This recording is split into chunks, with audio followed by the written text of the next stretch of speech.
Univerzitetna športna zveza Maribor je nosilec obštudijskih interesnih športnih dejavnosti, kamor spada tudi študentska rekreacija, posledično tudi, vse dejavnosti, ki se dogajajo na Univerzitetnem športnem centru Leona Štukla.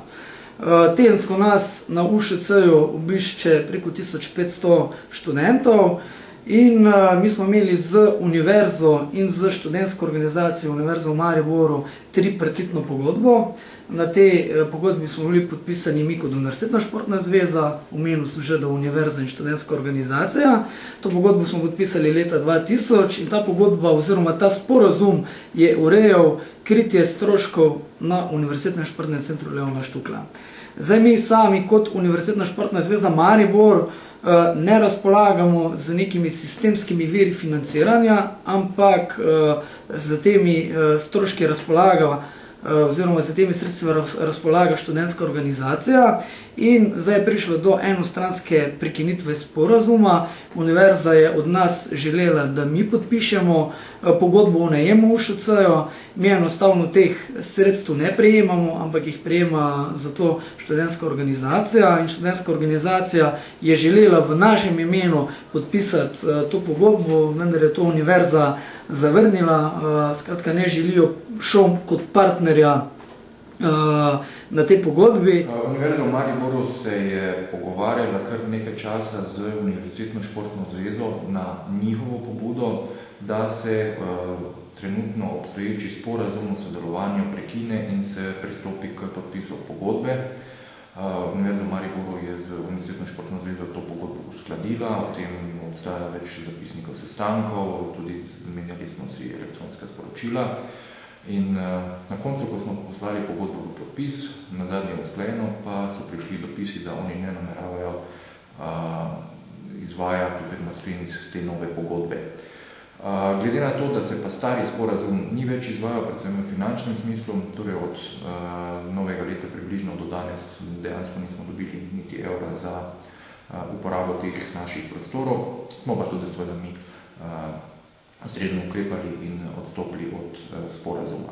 Kaj ne upate riskirati sami podpisa, ne upate se osamosvojiti ali mislim, zakaj želite res, da je študentska organizacija, da ste odvisni toliko od študentske organizacije, zakaj sredstev mogoče ne iz kakih drugih virov? Mi enostavno se lahko čez noč osamosvojimo, ampak v tem primeru se ne bi mogli privoščiti uporabo Univerzitetnega športnega centra. Mi na letni ravni plačamo samo za najem oziroma uporabo Univerzitetnega športnega centra slabih 67 000 evrov. To niso zajeti stroški dela, stroški vodenja, stroški rekvizitov. In vse te stroške nam pomaga kriti študentska organizacija, ki po zakonu o skupnosti študentov prejema nekaj sredstva za to. In če mi to sami podpišemo, nimamo kritje teh stroškov. In glih to je razlog, da vse strani pozivamo, da bi se usedli. Študentska organizacija je pripravljena tu nam pomagati. Želimo si samo še nekaj dialoga strani univerze in sem prepričan, da bo do tega dialoga kmalu prišlo. Mi vztrajamo na tem še enkrat, da v naših prostorih so najemniki tisti, ki izvajajo dejavnost. Odgovornost in pristojnosti morajo biti jasno določene in to z pogodbo. Kakšna je razlika med tem sporazumom, ki se je podpisal že leta 2000 in zdaj med pogodbo? A pogodbe do tega časa sploh ni bilo? Pogodbe ni bilo, tako je, bil je samo sporazum, ki je pavšalno opredeljeval, kaj kdo počne. Zneski niso bili opredeljeni, tudi način financiranja ni bil transparenten. Sedaj za to novo pogodbo pa se prav na pobudo Univerzitetne športne zveze tudi način financiranja, kaj kdo plača in komu in kdaj in za kakšno storitev se jasno in decidirano zapišejo. To je torej ta del finančni in del obveznosti je bil usklajevan in tudi spremenjen na pobudo Univerzitetne športne zveze. Zdaj v enem od sporazumov, če sem prav pogledala, so bili zneski opredeljeni procentualno. Samo procentualno, ja. Koliko pa so bili ti dejanski zneski, pa seveda potem vsako leto bila nova pogajanja, kar seveda tudi ni v interesu partnerov. Mogli bi se vsi zavedati, da s tem, ko se bo to zgodilo, največjo krivico delamo študentom, to pomeni, oni bojo najbolj občutili. Da ne bi bilo očitkov, da delujemo proti študentski populaciji in njihovi rekreaciji, smo se odločili, da bomo študentom omogočili brezplačno rekreiranje do poletnih počitnic. O tem bomo študente tudi ustrezno obvestili. Vprašanje pa je, kako bo to v prihodnje, vkolikor Univerzitetna športna zveza ne bo sposobna izvajati rekreativne dejavnosti, torej govorimo o rekreativne dejavnosti, ne o obvezni športni vzgoji, ki je itak izvaja Univerza Maribor. Torej, vkolikor UŠZM ne bo sposobna izvajati rekreativne dejavnosti kot naš partner, bomo prisiljeni poiskati drugega partnerja. Zdaj vrata so pa trenutno vseeno zaprta. Zakaj je sploh prišlo do tega?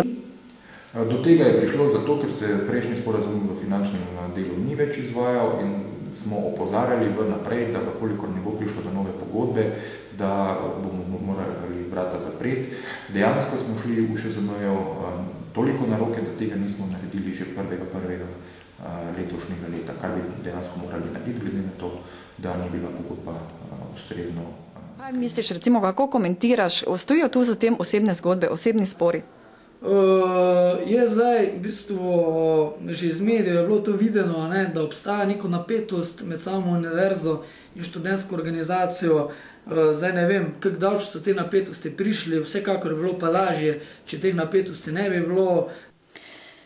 Zdaj okoli brezplačnosti še enkrat, mislite, da bodo študenti res to razumeli, da je brezplačno, glede na to, da so že plačali, sicer res da v Univerzitetni športni zvezi? Ta del pa se morajo potem študenti obrniti na Univerzitetno športno zvezo in od njih terjati znesek, vkolikor menijo, da Univerzitetna športna zveza do njega ni upravičena. V ta del se ne spuščamo.